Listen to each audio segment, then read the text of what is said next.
नमस्कार साथियों, आप सब लोगों का फिर से एक बार स्वागत है आपके अपने YouTube channel Rohit educational channel में।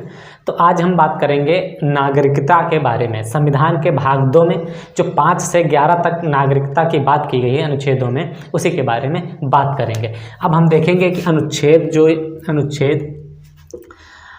5 है, ये 5 क्या कहता है। अनुच्छेद 5 कहता है कि भारत का नागरिक कौन बन सकता है, भारत का नागरिक कौन बन सकता है। तो अनुच्छेद 5 कहता है, अनुच्छेद 5 ये कहता है कि नागरिक वही बन सकता है जो 3 शर्तों को पूरा करता हो। 3 शर्तों को पूरा करता हो। शर्त कौन कौन सी हैं वो बड़ी ध्यान से समझिए, बिल्कुल आसान भाषा में समझाएंगे और ज़्यादा घुमाएंगे फिराएंगे नहीं। इसमें 3 शर्तें क्या हैं, 3 शर्तें बड़ी ध्यान से समझिए। भारत का नागरिक होने के लिए 3 शर्तों का होना बेशक बहुत ज़रूरी है, ये अनुच्छेद 5 कहता है। क्या कहता है? सबसे पहली कि उसका जन्म जो है भारत में होना अनिवार्य है, भारत में होना अनिवार्य है,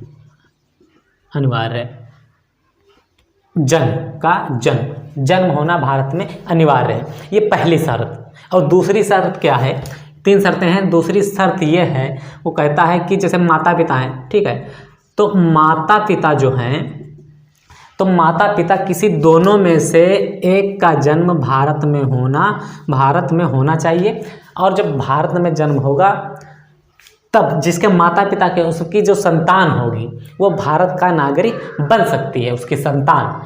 ये दूसरी हो गई, ठीक है। एक बार और समझ लीजिए, अनुच्छेद 5 के तहत वो 3 शर्तें रखता है भारत के नागरिक होने के लिए। पहली शर्त यह है कि भारत का नागरिक वही बन सकता है जिसका जन्म भारत में हुआ हो।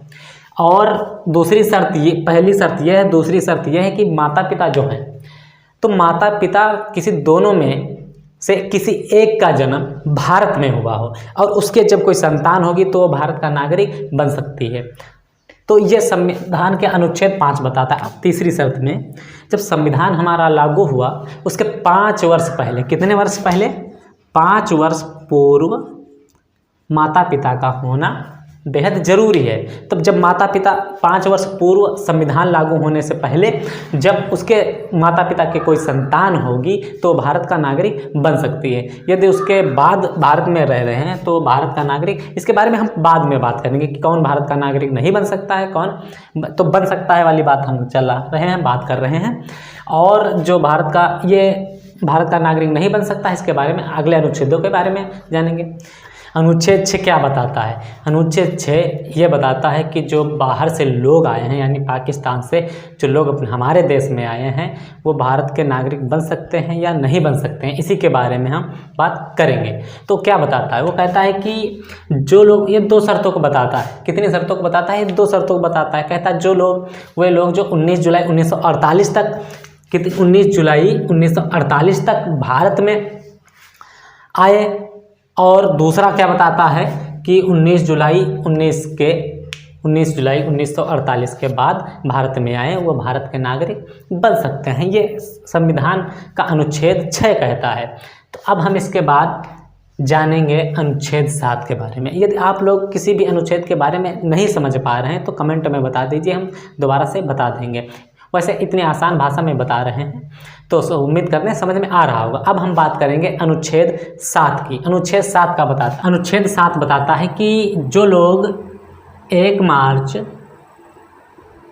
1947 के बाद पाकिस्तान में स्थानांतरित हो गए, यानी पाकिस्तान में चले गए, रहने लगे, तो उसके बाद फिर से 1947 के 1 मार्च 1947 के बाद रहने लगे और फिर भारत वापस आए, तो उनको भारत की नागरिकता मिल जाएगी, वो भारत के नागरिक होंगे। लेकिन एक और बात आप लोगों को बता दूं कि भारत में पंजीकरण के बाद 6 माह तक रहना पड़ेगा। ये बात ध्यान से समझ लीजिए आप लोग। उसे पंजीकरण प्रार्थना पत्र के बाद 6 माह तक रहना होगा। जो व्यक्ति भारत में रह रहा है और 1 मार्च 1947 के बाद पाकिस्तान चला जाता है, तो पाकिस्तान चला जाने के बाद में वह वहाँ स्थानांतरित हो जाता है, रहता है, फिर से आता है दोबारा, तो वह भारत का नागरिक बन सकता है। ठीक है, तो वह भारत का नागरिक बन सकता है। उसे पंजीकरण प्रार्थना पत्र के बाद 6 माह तक रहना पड़ेगा। एक बात ध्यान रखना, पंजीकरण के बाद, यानी आप लोगों को बता दूं कि सरकार के कागजों में नाम उसका दर्ज होने के बाद में 6 माह के बाद उसको रहना पड़ेगा। इसके बाद हम बात करेंगे अनुच्छेद 8 की बात करेंगे। अनुच्छेद 8 क्या बताता है? अनुच्छेद 8 बताता है, अनुच्छेद 8 ये बताता है, ये अनुच्छेद 8 किसके लिए बनाया गया है? ये जो बाहर अपने देश से बाहर रहते हैं, यानी भारत से बाहर रहते हैं, उनके लिए बनाया गया है। इसमें क्या बताता है अनुच्छेद 8? ध्यान से समझिएगा क्या बताता है। अनुच्छेद 8 कहता है जिसके माता पिता भारत में रह रहे हैं या दादी भारत में रह रहे हैं और उनकी संतान जो है वो भारत के अन्य देश में रह रही है, पाकिस्तान में रह रही है, तो वो उसकी संतान जो है कहीं भी देश में रह रही है तो उसकी संतान भारत का नागरिक बन सकती है। कब बन सकती है? जब उस जो नागरिक है वो जो उसकी संतान है, उसकी संतान का नाम भारत के नाम सूची में दर्ज होना बेहद ज़रूरी है। इसलिए अनुच्छेद 8 की व्यवस्था की गई है कि जो लोग भारत में के बाहर रह रहे हैं उन लोगों के लिए अनुच्छेद 8 व्यवस्था किया गया।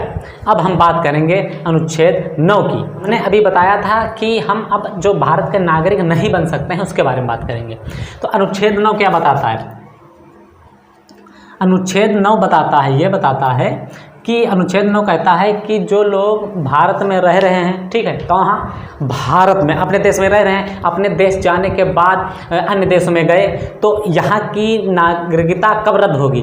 तो वहाँ गए और वहाँ की नागरिकता उन्होंने ले ली। जैसे एक आदमी है, एक आदमी पाकिस्तान चला गया या अमेरिका चला गया तो वो स्वेच्छा से, अपनी इच्छा से पाकिस्तान की या अमेरिका की नागरिकता ले लिया तो ऑटोमेटिकली यहाँ की नियम व्यवस्था के अनुसार यहाँ की नागरिकता रद्द कर दी जाएगी। ये अनुच्छेद 9 बताता है। अनुच्छेद 9 समझ में आ गया है, उम्मीद करते हैं समझ में आ रहा होगा। तो अब हम बात करेंगे अनुच्छेद 10 की। अनुच्छेद 10 क्या बताता है? ये सारी चीज़ें बातें चल रही हैं नागरिकता के बारे में। 5 से एक और देखो, 5 से 11 तक नागरिकता की बात चल रही है।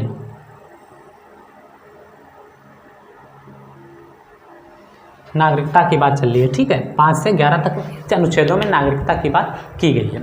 तो अब हम बात करेंगे अनुच्छेद 10 क्या कहता है। अनुच्छेद 10 कहता है कि जो भारत के नागरिक हैं उनकी नागरिकता का बने रहना। अनुच्छेद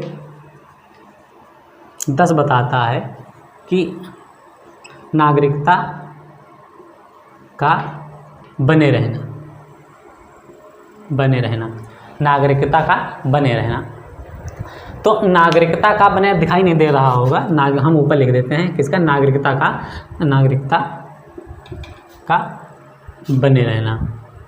जैसे कोई व्यक्ति रह रहा है भारत देश में और सब लोग जानते भी हैं कि भारत का नागरिक है, लेकिन उसका नाम पंजीकरण नहीं है, नाम सूची में नाम उसका नहीं है, तो उस नाम सूची में उसका नाम दर्ज करवा के वो भारत का नागरिक बन सकता है, बनना जा सकता है। तो ये अनुच्छेद कहता है कि 10 अनुच्छेद कहता है कि भारत का नागरिक वो बन सकता है। अनुच्छेद 11 की बात करेंगे तो अनुच्छेद 11 ये लास्ट है, दूसरे पार्ट का ये लास्ट है अनुच्छेद।